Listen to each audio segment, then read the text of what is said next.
Cowboy builders. So everybody's got their opinion of what a cowboy builder is, and I've made an observation over the years, in my anecdotal experience.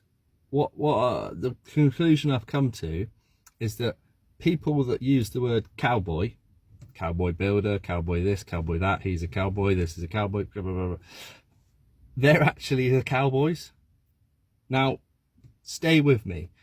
It's like their subconscious is like they're aware of it, and they're going, oh no, don't use him, he's a cowboy. It's like they need to blow out someone else's candle to make theirs burn brighter. It's like they've got to be wheeling and dealing and undercutting people and racing to the bottom on the cheapest price, because all they're ever obsessed with is price. And so they use this word in a derogatory term when talking about other people to try and win those let's call it bottom of the barrel jobs, and so they'll slate them as being cowboys. And honestly, the people that I have met in all my years, the only people that use the word cowboy, and I mean customers as well, the people that use the word cowboy the most are the cowboys. This might be a controversial opinion. Tell me your experience, by all means. This is my experience, and customers as well. So the type of customer that goes, can I pay cash? Because they suddenly think that you're not declaring all of your money and you're going to like give them 20% off or something, because like that's what tax band they expect you to be in, even though I'm running like a limited company, which is completely different. So that you'll have customers that are cowboys as well. They want you to fly under the radar. They want you to like give them a cash discount, all this sort of thing. It does my head in. And what I would like to say in this video, what I would like to flag up, to red flag, are the common traits of a cowboy builder. Now, one of these things on this list does not mean he's a cowboy or she's a cowboy. Multiple things on this list will give you a red flag. Now, a red flag doesn't mean don't go ahead with them. It just means do your due diligence, research them, look them up. So cowboys, this is off the top of my head. I will have missed a lot because there's so many red flags. Can't find them on the internet. If you do find them on the internet, their website is not legitimate. By legitimate, I mean it doesn't have their company number, it doesn't have their registered address, it doesn't have contact details, which legally you have to have. They won't have any terms and conditions, let alone give you a copy of terms and conditions. They probably won't even give you a written quote. If they give you a written quote, it'll be so vague it's not worth the paper it's written on. They'll probably do estimates, not fixed prices. They'll probably work day rate, hourly, because they haven't got the experience, they don't know how long it's going to take them, and they basically want to con you and add on extras. They probably won't have business insurance, I mean driving, so insurance for driving, you've got to have business insurance for when you're driving, you know, to carry tools around and to drive your vehicle for business purposes. They probably won't have that.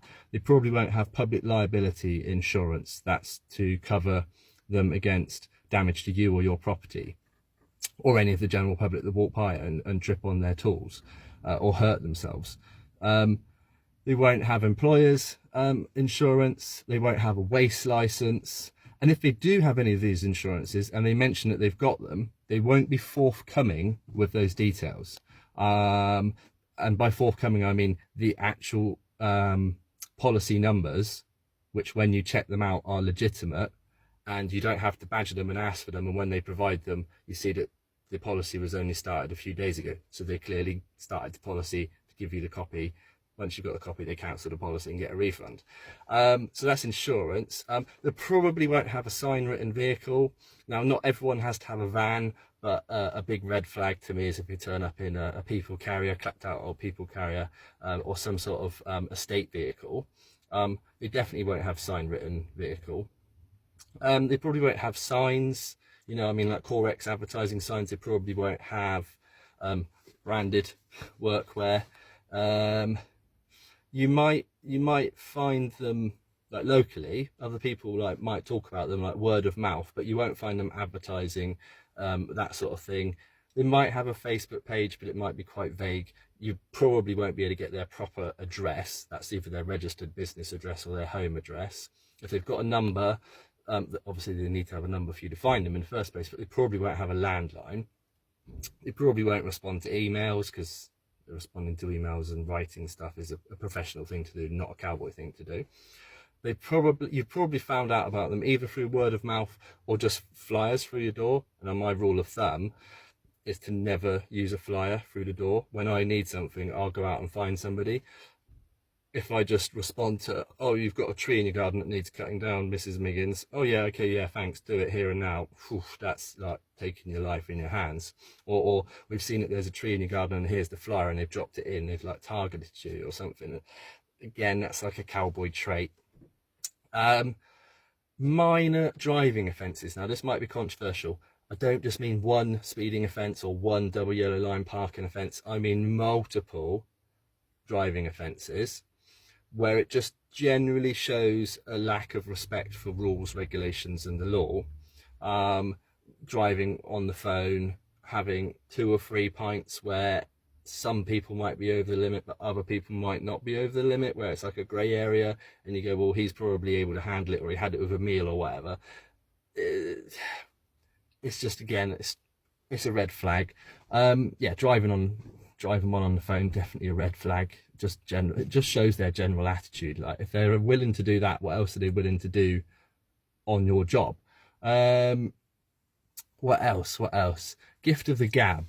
Now, they probably won't be wanting to put things in writing, but they'll be able to talk the talk.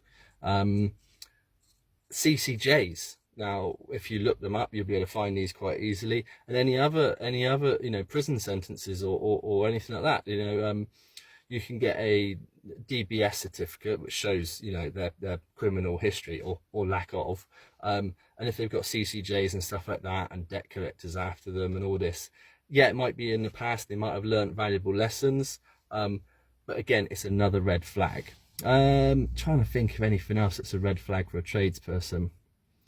Value, cheap tools. Now, I've got some of them, but if their whole collection is cheap tools, it either means they've just set up yesterday or it means this isn't really their full-time job and they're just sort of nicked a couple of tools out of the shed, nicked from their own shed. I'm not saying that they're criminals, and they're going to be doing a kind of DIY Dave, handyman job, which I do handyman jobs, but over time, if they're experienced, they will have bought proper trade quality tools, because buying cheap, you buy twice. I've got lots of cheap tools, by the way, that I don't use very often. So there's certain jobs where I only use that tool a few times a year, so it's perfectly fine to have cheap tools. I'm not saying don't get a Erbauer special or whatever they are. Again, it's a red flag, and the combination of all these would be the deal breaker, not just one off this list. Trying to think what else have I seen around where it's definite red flag. Blaring music, and again, I like to have music when I'm working, but if everyone's laughing, joking on site, messing about, not taking it seriously, to me that's another red flag. Now, music is fine, don't get me wrong. What else? I think that's probably it. Let me know in the comments if you can think of any other glaringly obvious red flags that I've forgotten. I'd be interested to discuss them. I don't really normally talk about cowboys. If I carry on talking about cowboys, you'll be thinking I'm a cowboy by my own very admission. But no, it's just something that was on my mind today.